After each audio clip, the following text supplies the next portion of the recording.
mpaka sasa takriban tumetoa wanafunzi 200 ambao wako katika soko, wengine sio tu kwenye anga, wengine wako katika SGR, wako katika makampuni mengine, mahoteli.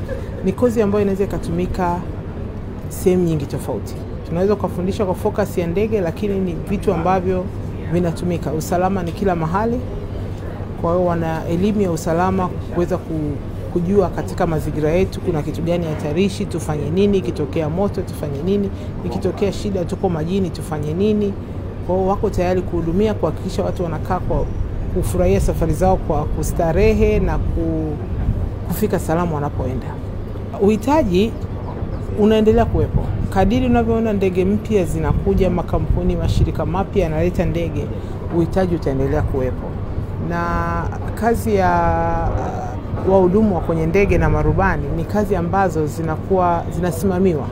Kwa katika usimamizi ule tunaangaliwa muda wa kufanya kazi usipitilize muda kiasi fulani.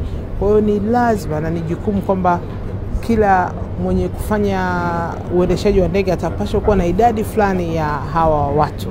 Kwa hiyo kwa mantiki hiyo ajira bado ipo na zinaendelea kuwepo mpya. Umeona anga inazidi kukua kila siku, makampuni mapya yanaongezeka, ndege zinaongezeka, kwa hiyo demand ipo. Walimu wazuri tunao, materials za kukufundishia tunazo, experience ya kukufundishia tunayo, lakini na wewe kwa upande wako kama mwanafunzi ni kuweka bidii. Sio kitu rahisi kwamba uje utulie tu, ila ukiweka bidii ni kitu kinachowezekanika, na ndio maana unaona leo wamehitimu wa 12 darasa zima wameweza kuhitimu na kupata leseni. Ni mwanafunzi wa hapa Precision Air, nimeweza kumaliza mwanafunzi wa kozi ya cabin crew. Cabin crew imezoeleka kwamba watu wengi sana wanasoma wanawake au wadada. Ila cabin crew sio pekee yake wadada, kwa sababu cabin crew ni kozi ambayo inahusiana na security, usalama wa ndege, usalama wa abiria. Kwa hiyo ni kozi ambayo haichagui jinsia, sio wanawake, sio wanaume, ni jinsia zote.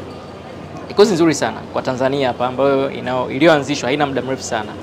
And pia cabin crew inafanya kazi sehemu zote, sio airport peke yake, kwenye treni, kwenye meli ambazo hizi kubwa, Azam unaweza kufanya kazi kama vile cabin crew, and pia SGR unaweza kufanya kazi kama vile cabin crew. Kwa hiyo pia ni kozi nzuri sana sana sana. Jana wenzangu na washauri mje kujiunga na hii kozi kwa sababu still demand bado ni kubwa, kuna uhitaji mkubwa sana wa hawa watu wanaofanya kazi za cabin crew. Yeah. Kwa majina naitwa Nakijua Wallace, ni mhitimu wa cabin crew Precision Air. Mafunzo haya ya cabin crew ni mazuri. Kwanza tujifunze tu kuhudumia chakula, tunajifunza pia kumjali mgonjwa anapotokea tukipo safarini, tunajifunza kulinda usalama, tunajifunza kupendeza kama nilivyo, na kupendeza namna kutunza ngozi, kutunza mwili, kuwa na afya. Pia tunajifunza namna ya kuongea vizuri.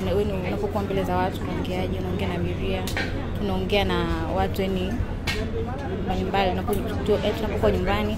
Pia tunajifunza usalama wa nyumbani, zile vitu ambavyo ni hatarishi nyumbani, namna ya kuvitunza. Kwa hiyo sio kozi ambayo ni hapa tu ya kufanya zile training za ndani ya ndege, lakini pia zinatusaidia kwenye jamii zetu tunapokuwa nyumbani.